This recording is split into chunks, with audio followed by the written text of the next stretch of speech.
Taavi on tavaline Eesti mees ning tema lugu on tüüpiline. Aga see ei tähenda, et vähem traagiline. Taavi on pikka aega kannatanud raske kurvameelsuse käes. Nüüd võttis ta oma julguse kokku, et rääkida meile oma lugu. Taavi, räägi, kuidas see kõik algas. Noh, kui ma esimest korda loomaaeda läksin, siis ma olin umbes 10-aastane. Ja mida sa seal nägid? Ahve nägin ja jääkarusid ja kaamleid nägin ka. Ma näen, et sa muutud väga emotsionaalseks. Kuidas need kaamlid olid? Nad ei ole esteetiliselt nagu väga toredad loomad, nad on suured ja koledad. Räägi, kuidas sa nüüd tundsid? Ma tundsin ennast ebamugavalt. Ma ütlesin isale ka, et nad on ju suured ja koledad, aga isa ainult keitas õlgu ja ütles, et see ongi nii, et see on tavaline olukord, et lätlastel pidid veel koledamad olema. Ja kui sa suuremaks kasvasid? Noh, ma ikka käisin vahepeal loomaias ja mis on salata. Kaamleid vaatasin ka. Aga nad on ikka veel väga koledad. Aga ühel päeval kõik muutus. No ma olin kodus.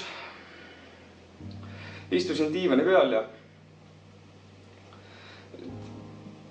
mis see siis on? National Geographic. See tuli telekast ja seal rääkis, et kuskil Araabia maades on kaamli ilutusvõistlused. Oleks ma parem teadnud, et kaamlitele tehakse iluoperatsioone ja värki. Jaga veel meiega oma emotsioone, mis sind valdasid. No ma olin esmalt täiesti šokeeritud. Aga nagu, ma ei teagi, isegi kui ma saaks selle raha kokku, et neid kaamleid sinna vaatama minna, siis mul on nüüd nii vana, et nad ainult naeraksid mulle. Nad isegi ei vaataks mu poole, ma kardan. Kas sa kardad, et see unistus ei täitugi?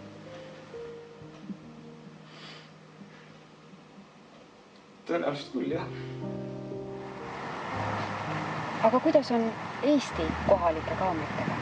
Kas nemad sind ei rahulda? No vaadake ise, nad on nii koledad.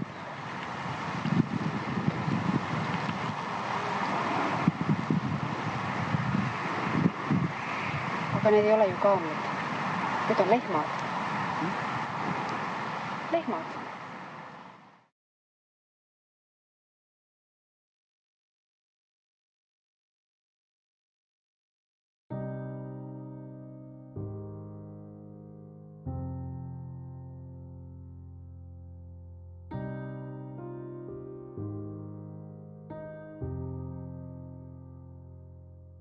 Aga äkki sa jagaksid ikkagi enda? Äkki sa jagaksid meiega, mida sa tundsid?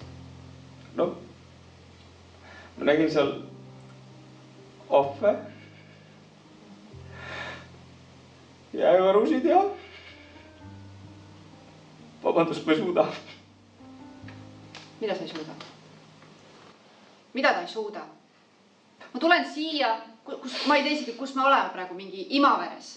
Sõidan, pikk võttepäev, mul on nagu teisi projekte ka, kus käia. Mis arvad, Eestis saab hakkama, et teeb mingi ühe show, kuidas üks nutab ja ei mäleta, mis ta elus juhtus. Kõige tähtsam sündmus, hästi traumaatiline.